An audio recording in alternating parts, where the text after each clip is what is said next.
Seja muito bem-vindo ao primeiro episódio Comendo Conversa Fora. Aqui a gente serve comida boa, papo melhor ainda e tempero de vida para vocês. Gente, hoje o nosso convidado tem histórias de muitas viradas, né? Uma pessoa que já quis ser jogador de futebol, sonhou em ser DJ e hoje é sushi man. Então, assim, teve uma passagem de muitas profissões aí na sua vida. Com vocês, direto do campo de futebol para a pista de dança. E hoje, cortando peixe com precisão, Douglas Schellinger. Tudo bem? Tudo bem, Meu querido, galera? seja muito bem-vindo. É um prazer receber você aqui. É um prazer imenso estar aqui com vocês aqui, né, nesse primeiro episódio do podcast, que eu tenho certeza que será um sucesso. Show de bola, bom demais ter você aí, cara. Então, ô Douglas, a gente separou aqui algumas perguntas pra gente trocar a mesma ideia, Claro, né, claro. da sua vida, você contar pra gente suas experiências, suas histórias aí. Claro, Né? Antes de tudo mesmo, a primeira história que a gente quer saber é que você sonhou em ser jogador de futebol, né? Pelo Vitor aqui, pelo que a gente pesquisou um pouco, você contou um pouco pra gente, você já quis ter essa profissão, né? Que legal, velho. Um sonho, desculpa, um sonho assim que toda criança tem. Exatamente. É jogar futebol. Exatamente. O Sam falou bem, você também, é o sonho de toda criança, né?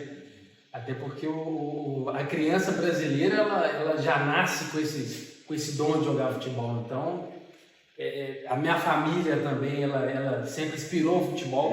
Inclusive, eu tenho grandes tios que hoje trabalham na Federação Mineira de Futebol. Uns já jogaram Copa São Paulo também. Eu tive a oportunidade de disputar Campeonato Mineiro, de jogar pelo América, de também ter uma passagem no Vila Nova, isso mais novo. E aí a vida me levou para outras áreas, né? Eu costumo dizer que tudo tem um tempo certo, né? Mas me conta aí, agradecer a Deus. Quando você jogava futebol, você jogava em qual a Posição, qual posição que você jogava futebol? Olha, desde de leite, né, que fala assim, na categoria de base e tal, eu sempre gostei de jogar à frente, chamando a responsabilidade, indo pra cima. Show de Esse bola. Esse lado. 9, então, fazedor de gol. Então. Na verdade eu não era muito novo, jogava mais pra 11, né, então eu jogava mais pelas beiradas do campo. E tive grandes momentos também, muito legal. E você passou por quais times foram que você passou aí? Olha, bastante time. Joguei no Ferroviário e eu lembro muito bem, o Ferroviário, a gente está disputando o Campeonato Mineiro, isso é muitos anos atrás, né? E um jogo contra o América, dentro do campo Ferroviário. Eu fui muito bem nesse jogo e aí eu fui convidado a reintegrar, a fazer parte do América Futebol Clube, que junto ao Atlético Cruzeiro são as equipes mais Top, populares, cara. né? Nossa, Joguei no Tupinambás, Cavaleiro Negro, Pompeia. E como é que foi esse começo, assim, até você chegar nesse nível de Vila Nova, de América? Como é que foi? Começou como isso aí? Na verdade, começou naquelas peladinhas de rua, né? Antigamente, né? Era gostoso.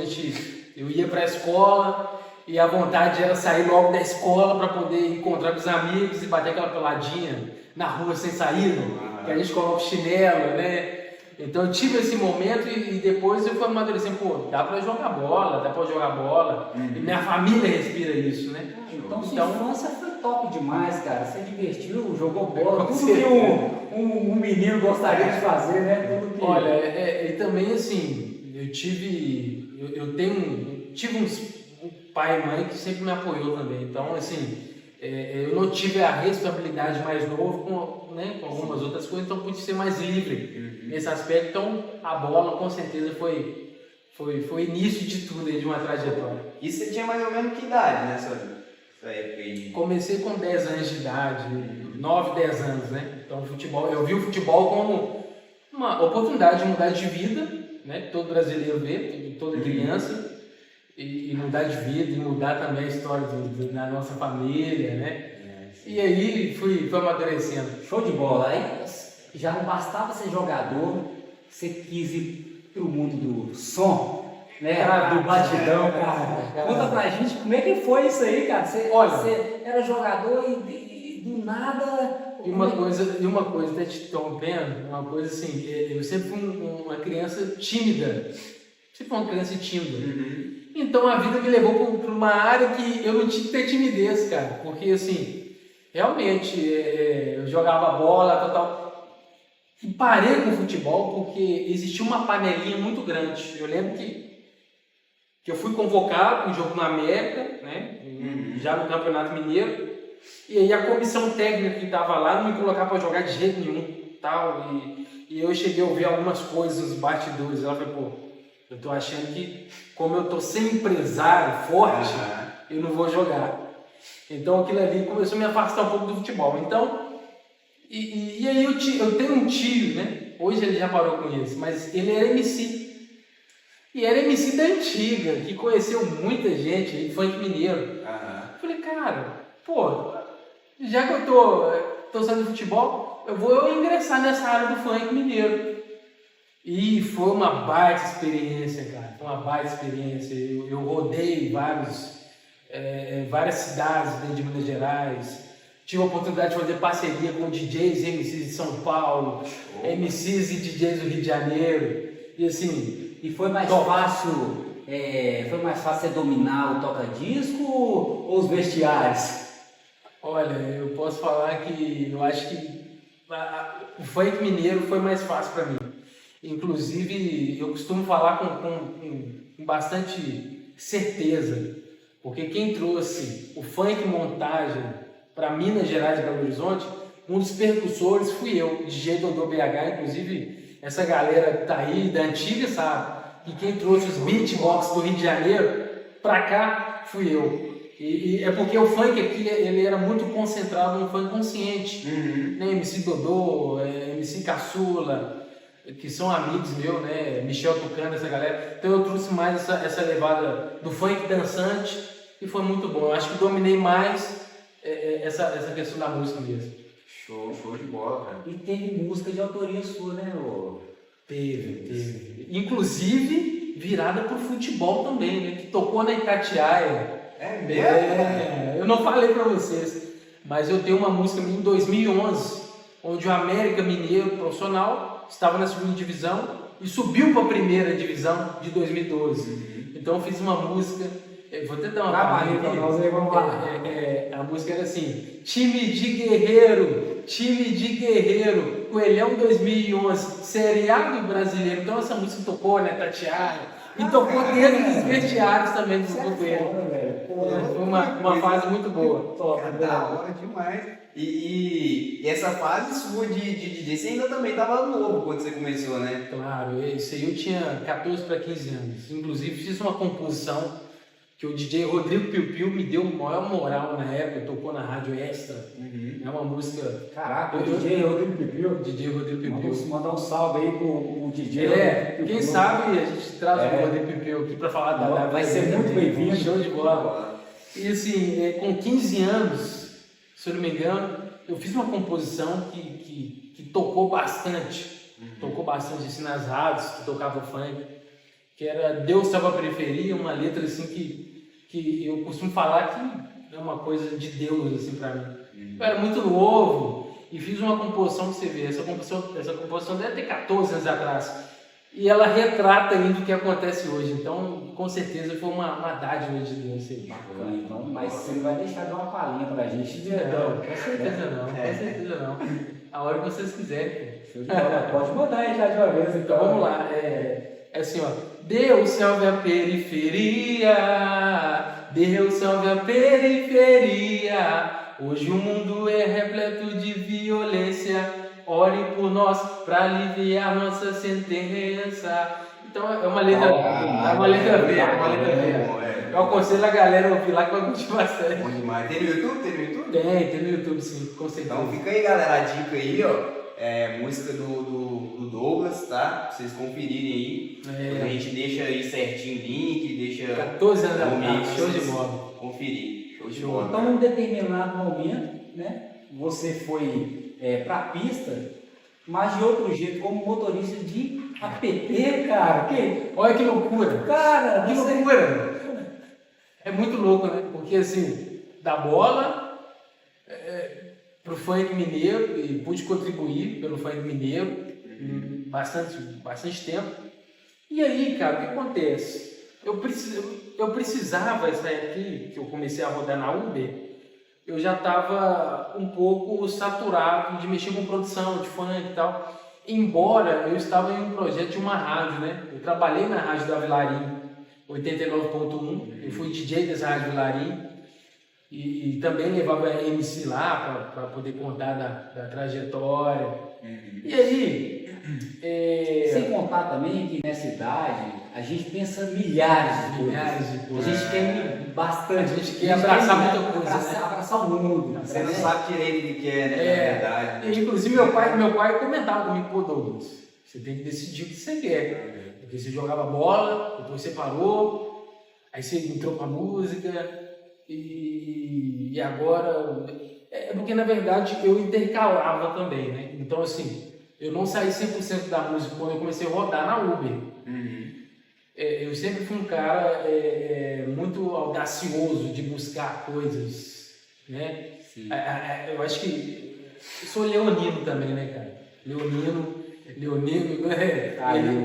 o leonino ele vai em busca de metas, essas coisas assim que me deixam muito também animado em certas situações.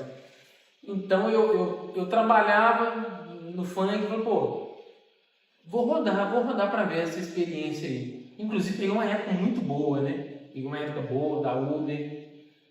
Hoje eu vejo aí que não tá tão fácil. A galera reclama bastante. Então foi mais como eu posso falar, completar uma renda, foi mais ou menos isso aí. Ótimas experiências também na Uber.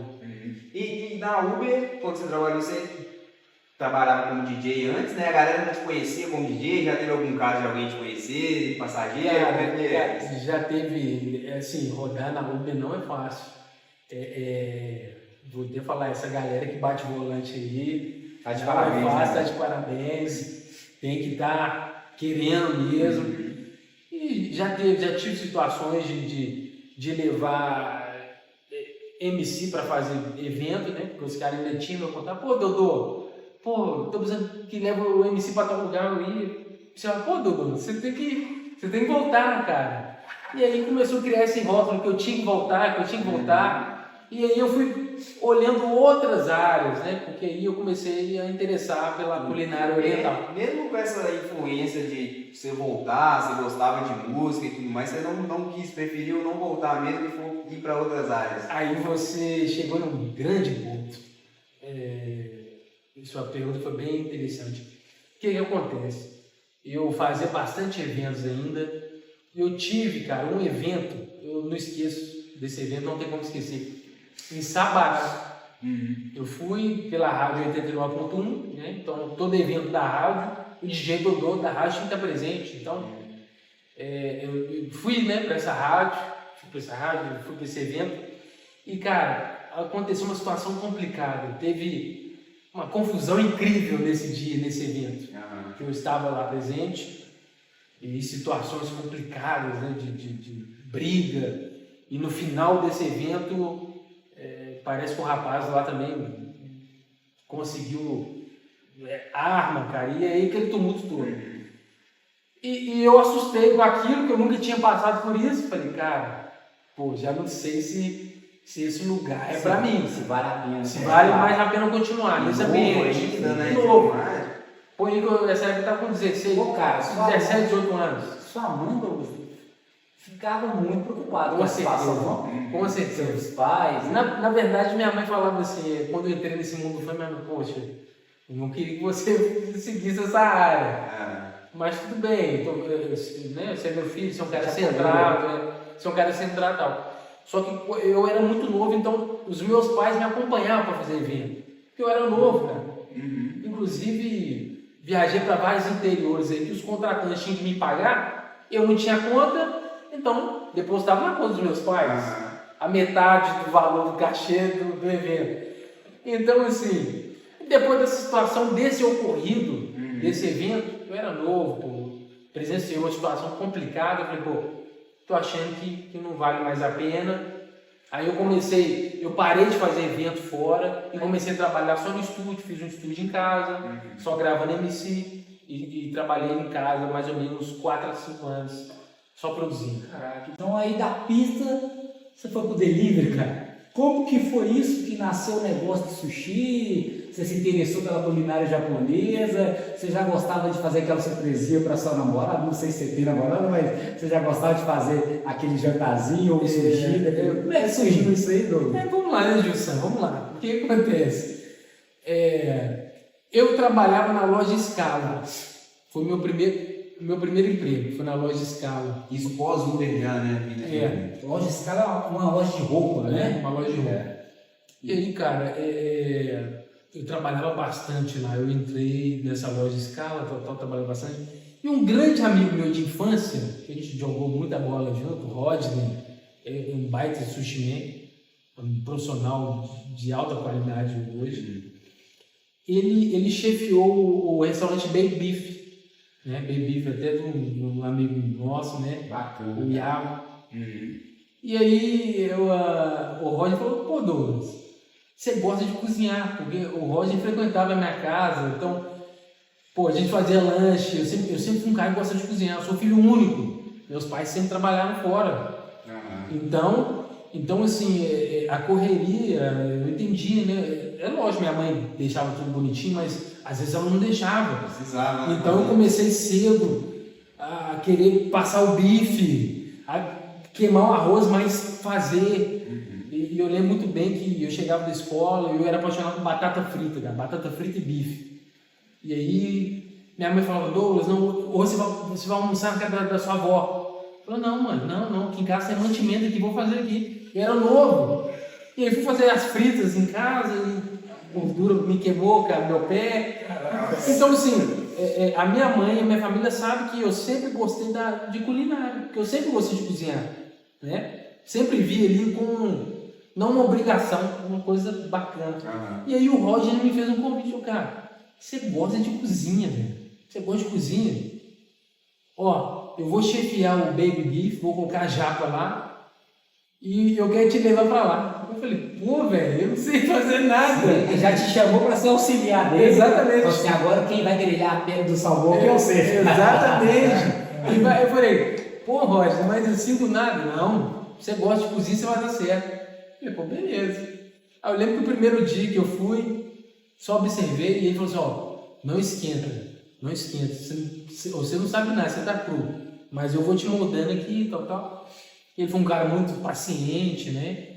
E aí eu ingressei nesse ramo da culinária oriental, aprendendo, olhando, e ingressei para trabalhar, né, como auxiliar em vários lugares. Entendi. E aí, depois desse trabalho seu de Baby Beef, como, né, auxiliar lá, que você teve a ideia de delivery, como é que foi isso, essa ideia aí? Olha, o que acontece? Aí o Roger, né, ele fez um contrato lá, nós ficamos lá uns 5 meses, né, no Baby Beef.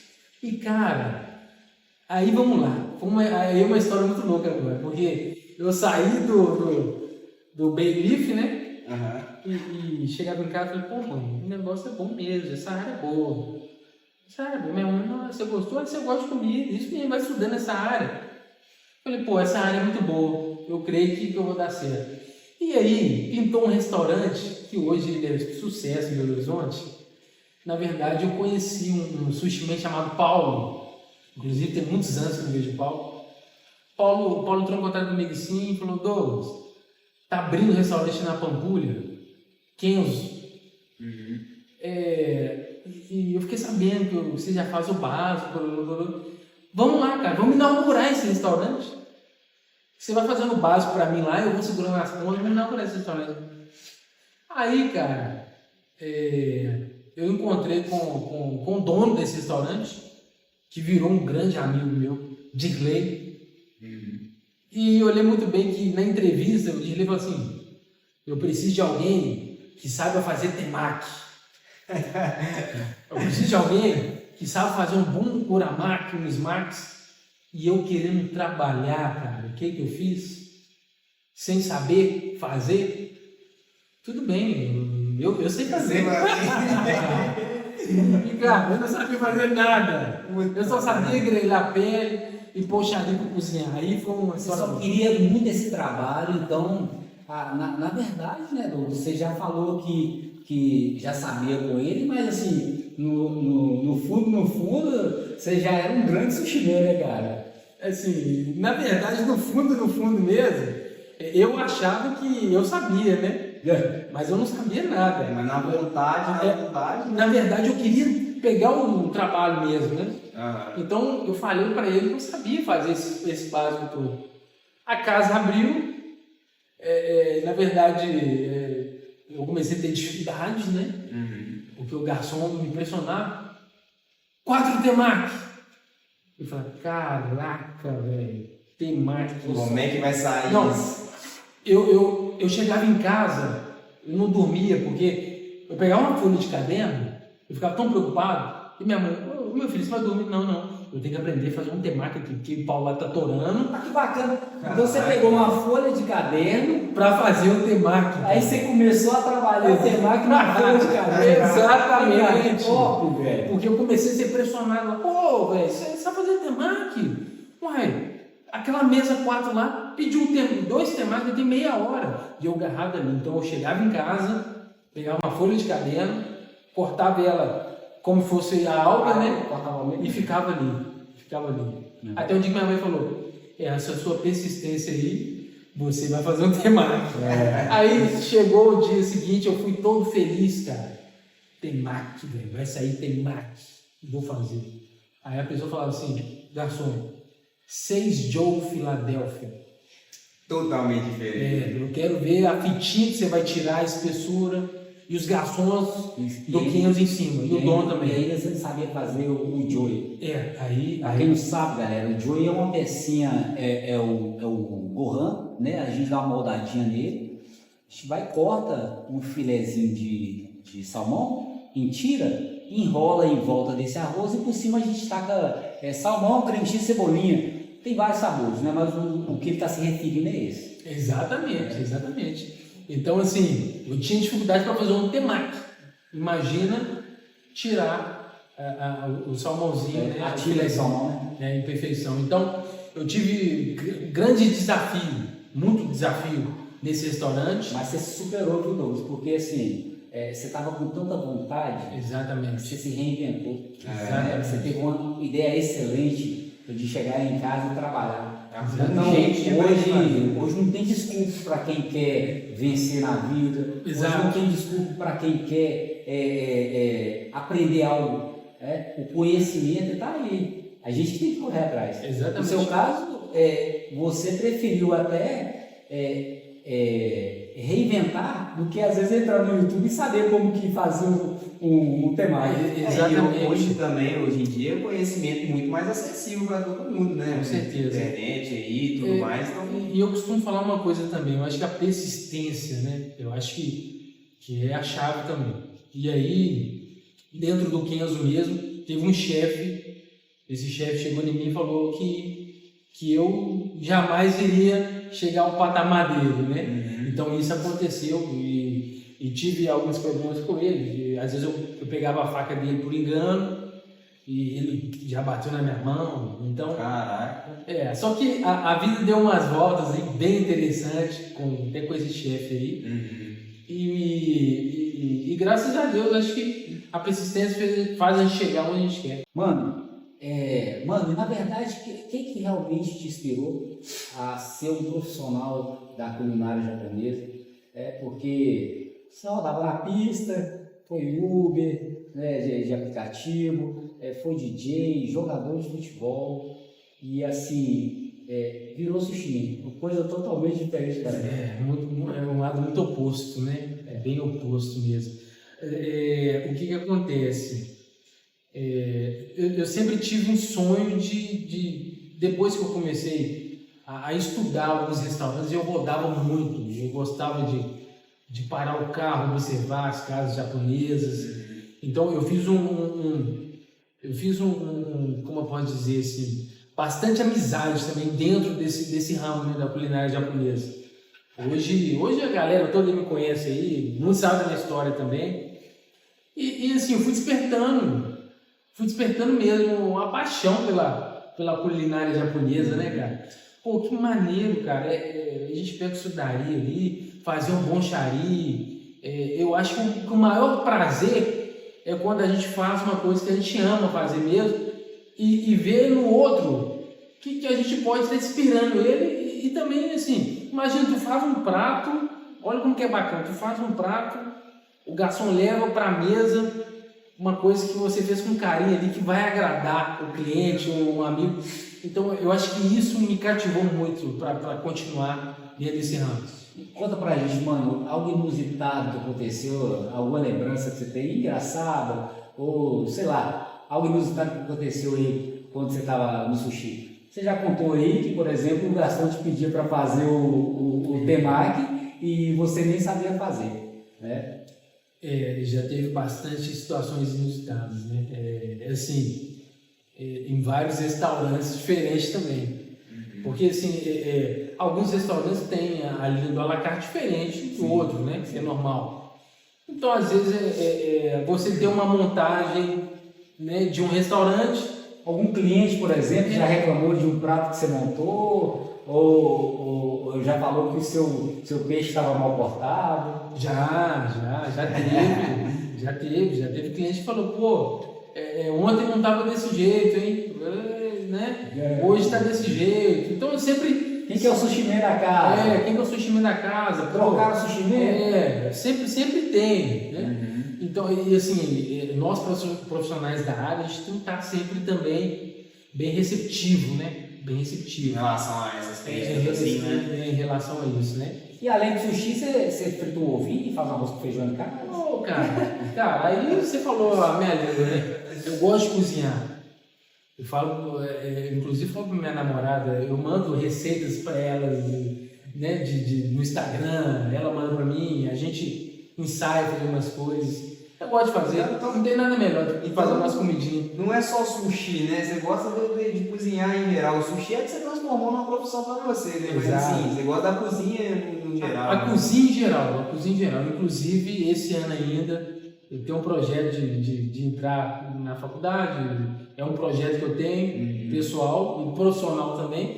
A gente melhora, né, o nosso conhecimento também, gastronomia. Então, com certeza, eu posso também abranger uma linha francesa, ou italiana, uma massa. Top, Isso é top. Demais, isso aí, com certeza a gente vai trabalhar para isso. Você chegou a montar o seu delivery, né? Esse delivery seu ficou aberto durante um tempo,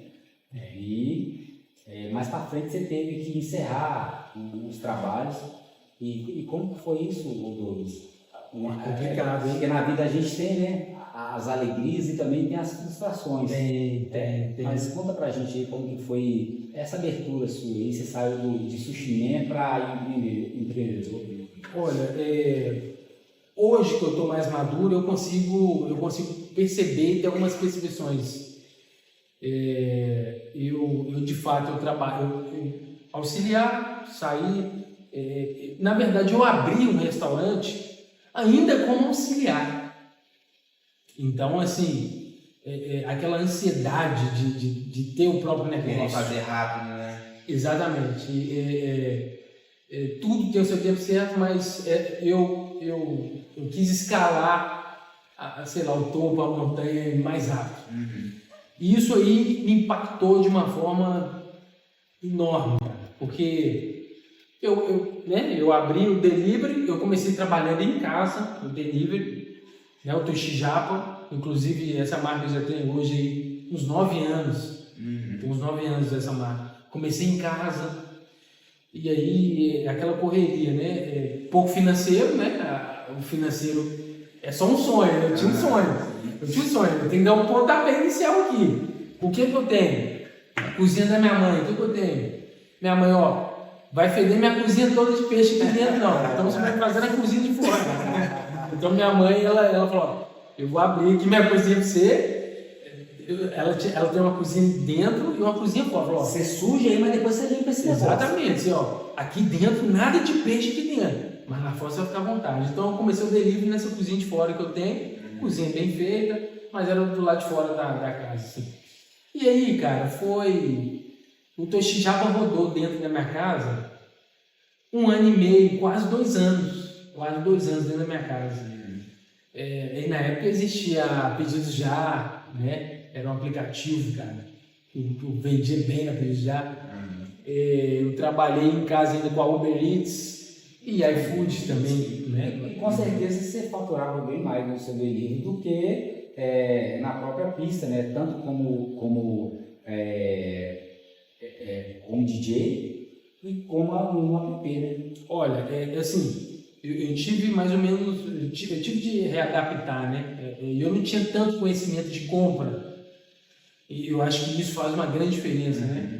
Eu tinha pouco tempo de culinária japonesa e do nada quis abrir um delivery. Você deu um salto muito grande, talvez você não tinha habilidade de uma gestão. Exato. Pulou um degrau ali, né? Isso. Pulou um Você degrau. foi aquele come cru, né? Exatamente. Aquele cara que quer as coisas bem rápido. Eu tenho que fazer acontecer. Quer fazer acontecer, mas é assim mesmo, a gente tenta e fazer acontecer, e na maioria das vezes, quando a gente não tem um conhecimento integral, acaba a gente erra e às vezes o erro ele Pode ser fatal. quase fatal, né? No seu caso aí, eu acho que eu tenho um grande sonho aí de voltar voltar às atividades, né, lá no seu restaurante.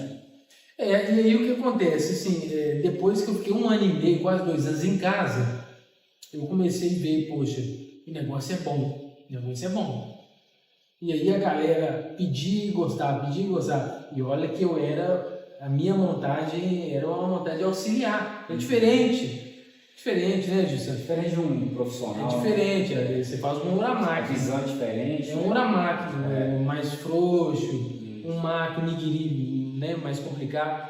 E aí, cara, eu tive uns amigos, pô, Douglas, tá indo bem. Será que acho que dá pra abrir a casa? E eu, cara, pô, eu acho que dá pra abrir essa casa, né? Mas, no fundo, não dava. Mas eu acho que dá pra abrir essa casa. E aí eu comecei a sonhar, cara, Comecei a sonhar, e aí é uma coisa muito forte. O que eu comecei a sonhar é que eu ia ter uma casa, eu ia ter um restaurante aberto, e na inauguração ia estar lotado. Deus começou a me dar uns sonhos mesmo, assim, que eu não dormia. A ansiedade, né? Eu tenho que achar um ponto para abrir esse restaurante. E aí Deus me mostrou um ponto, né? Foi no bairro Fernão Dias. Eu moro próximo ali, bairro Fernão Dias, né? Conheço ali, é próximo aqui também do nosso bairro. Então eu ajudo os meus pais também, né? Até porque o restaurante lá precisava mexer muito, então foi um baita investimento. Eu não tinha essa grana toda para investir lá, então meu pai e minha mãe na época me abraçou lá, não. É isso que você quer? Então beleza. Vamos continuar com o delivery, vamos juntar mais a grana e qualquer coisa, eu e seu pai, a gente vai te ajudar aqui a mexer, né, no O estabelecimento. espaço era numa garagem, no caso? O restaurante Fernão Dias? Não, primeiro foi o restaurante lá, sim. Desculpa. Porque quando eu saí da minha casa, que era o meu espaço na minha casa, Sim. eu já pulei para abrir uma casa, então foi muito rápido. Foi um salto enorme. Então assim, foi uma coisa de, há 1 ano e meio eu estava dentro da minha casa, agora eu estou com o restaurante aberto e com pessoas trabalhando para mim também. Então foi uma coisa assim, muito assim, rápido, né? E aí, cara, Deus foi me dando esses sonhos, e eu apaixonando cada vez mais pela culinária, abri esse restaurante, e a inauguração foi do jeito que Deus me apontou mesmo. Casa lotada, e aí a gente foi amadurecendo. Ô Douglas, eu quero voltar, porque no bastidor, pessoal, a gente conversou, e você me contou uma história bem inusitada quando você foi DJ. Algo que aconteceu, que você estava com alguns colegas, né? E tinha algumas meninas, parece. Caraca, Foi bem inusitado essa. Assim, essa época, né, que eu frequentava os bares ainda, né? Eu frequentava. E aí a gente mais novo, né, ia pro baile para curtir, mas às vezes para paquerar também, o que acontece. E aí eu tinha uns amigos que gostavam de paquerar muito dentro do baile. Nossa, lá, que a fulana ali dança bem, que legal, né? Vamos ficar olhando. E aí, cara, uma situação complicada. Do nada veio 2 motoca, na nossa frente era eu e mais 3 amigos, e começou a ameaçar a gente, uai, vocês estão olhando para aquelas meninas ali, e dando dura. Puta merda, nem caraca. Na hora ali eu falei, poxa... Mano, você gelou, mano. Eu gelei e eu tive uma reação até inusitada mesmo. Passar uma agulha. Eu falei, pô, eu tenho que fazer uma coisa aqui. E do nada eu falei assim, gente, já falei pra vocês, não mexe. Cara, não teve jeito. Não mexe com essas meninas. Cara, eu fiquei tão gelado que na minha cabeça eu pensei, pô, era melhor sair. assim, finge aí que você não gosta de mulher, cara. Livra a galera aí. E aí essa galera, quando me viu, falou, pô, Dodô, você salvou a gente lá na R10. Funcionou. E eu comecei, cara, a fazer tipo imitar. Gente, já falei pra vocês. Não, vamos embora agora, vamos embora. Então os caras assim, os caras que chegou uma cara lá. Desculpa, gente, desculpa. Os caras aceitou o argumento. Eles aceitaram mesmo. E aí um outro amigo meu entrou na onda.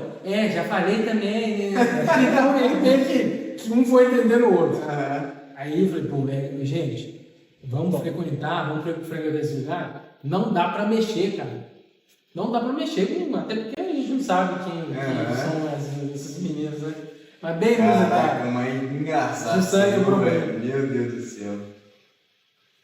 Cara, vamos partir para um quadro nosso aqui agora que a gente separou para fazer com você. Top. Ping-pong com sabor. É um quadro que a gente vai te fazer algumas perguntas e você vai escolher rapidamente dessas perguntas, sem pensar muito. Vamos lá, responde rápido aí.